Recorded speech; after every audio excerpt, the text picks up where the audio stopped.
नमस्ते दोस्तों।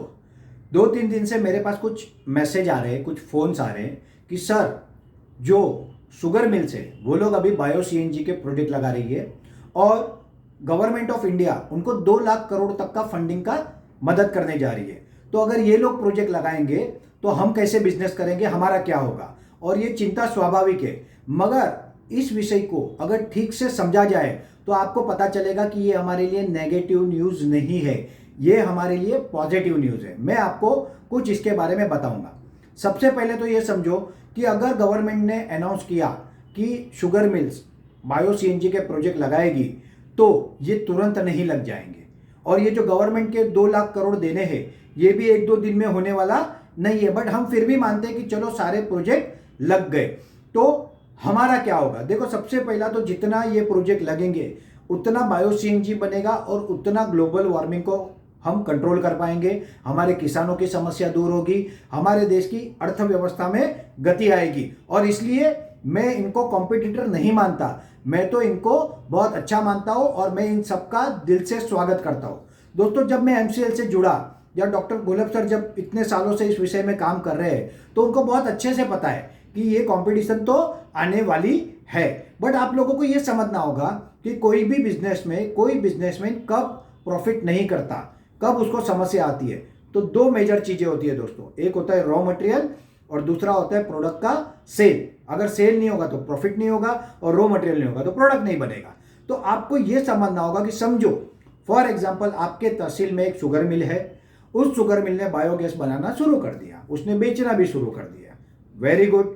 अब उसी तहसील में आप भी फैक्ट्री लगा रहे हो, 10 टन 20 टन 50 टन 100 टन आपने भी बायोगैस बनाना शुरू किया। तो सबसे पहले 10 टीपीडी के लिए हमको 100 टन रॉ मटेरियल चाहिए और 100 टन के लिए 500 एकड़ जमीन पूरे तालुका में मिलके अगर बायोमास फार्मिंग में आती है तो आराम से हमको डेली 100 टन बायोमास मिल सकता है। और आप सब मुझसे अच्छी तरह से ये बात को जानते हो कि 500 एकड़ जमीन पूरे तहसील में जहां पे 1-1.5 लाख हेक्टर जमीन होती है वहां पे 500 एकड़ जमीन इनिशियली बायोमास फार्मिंग में लाना ये कोई चैलेंज नहीं है।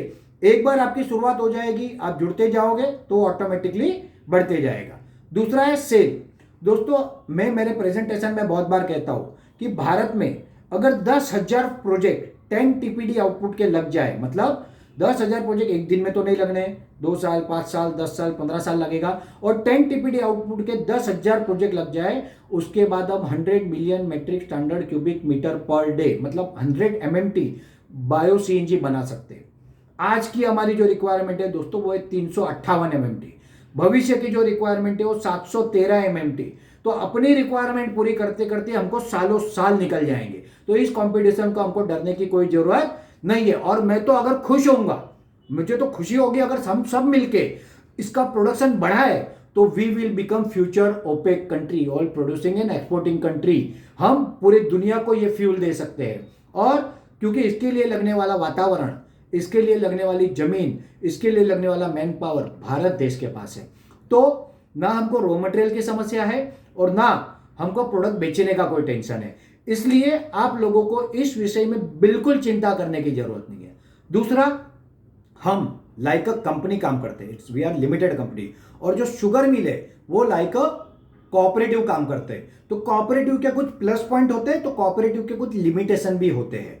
हम किसानों को जोड़ रहे हैं, वो भी किसानों को जोड़ते हैं, बट हम एमबीपी प्रोजेक्ट को बेनिफिट दे रहे, महिला बचत गट को दे रहे, अपने प्रॉफिट का 20% शेयर कर रहे, उसके अलावा बहुत से ऐसे बेनिफिट दे रहे जो वो लोग चाहे तो भी नहीं दे पाएंगे। तो इसलिए मैं तो उनका दिल से स्वागत करता हूं, उनका ही नहीं, मैं तो हर कंपनी का स्वागत करता हूं, चाहे वो कोई कंपनी हो, पूरे देश की हो, कोई हो, विदेश वाला आके करे उससे अच्छा है कि हमारे देश के लोग करें। हमने तो शुरुआत कर दी है, मगर और भी आके करता है तो अच्छा है, सबका स्वागत है। क्योंकि ये तो समुद्र है, समुद्र में से 2 लोटा पानी निकाल लिया तो उससे कोई समुद्र सूख नहीं जाएगा। तो हमको तालुका वालों को बिल्कुल इस विषय में चिंता करने की जरूरत नहीं है, और ना इससे हमारी कोई कंपटीशन है, ना हमें कोई थ्रेट है, ना कोई हमें रिस्क है। सिर्फ हमें क्या ध्यान देना है, जल्दी से जल्दी हम अपना कमिटमेंट किसानों को जोड़ने का, सारी परमिशन लेने का और फैक्ट्री स्टार्ट करने का, इसके ऊपर ध्यान दें। और जितना जल्दी हम दोस्त ये करेंगे मित्रों, उतना जल्दी हम आगे बढ़ेंगे और अपने देश का, पर्यावरण का, धरती माता का, किसानों का, मजदूरों का, पशु पक्षी प्राणी वनस्पति सबका भला होगा। तो मैं आप लोगों से विनती करूंगा कि आप बिल्कुल कंपटीशन को तो भूल जाइए। ये तो मैं बहुत छोटा सा वीडियो बना रहा हूं, बाकी इस विषय में बोलने लगूंगा तो 2 घंटा भी कम पड़ेगा। तो आप चिंता ही छोड़ दीजिए, आप बिंदास रहिए और आप अपना काम अच्छे से कीजिए। तो ये आपको जो एक न्यूज आ रही है चल के कि भाई शुगर मिल अब बायो सीएनजी में आ रही है, सरकार उनको फंडिंग दे रही है, तो हमारा क्या होगा, इस मेरे वीडियो से आपको इस सवाल का जवाब मिल गया होगा और आप निश्चित भी हो गए होंगे। और मैं तो पूरी तरह से निश्चित पहले से हूं, क्योंकि ये सारे चीज मैं पहले सोच चुका हूं। शायद आपने नहीं सोचा होगा तो आपको डर लग रहा है, तो भूल जाइए आप, आपकी कोई कंपटीशन है ही नहीं, क्योंकि जितना बिजनेस करो ये उतना कम है। तो दोस्तों again thank you very much, फिर मिलेंगे अगले टॉपिक और अगले वीडियो के साथ। धन्यवाद, गुड लक।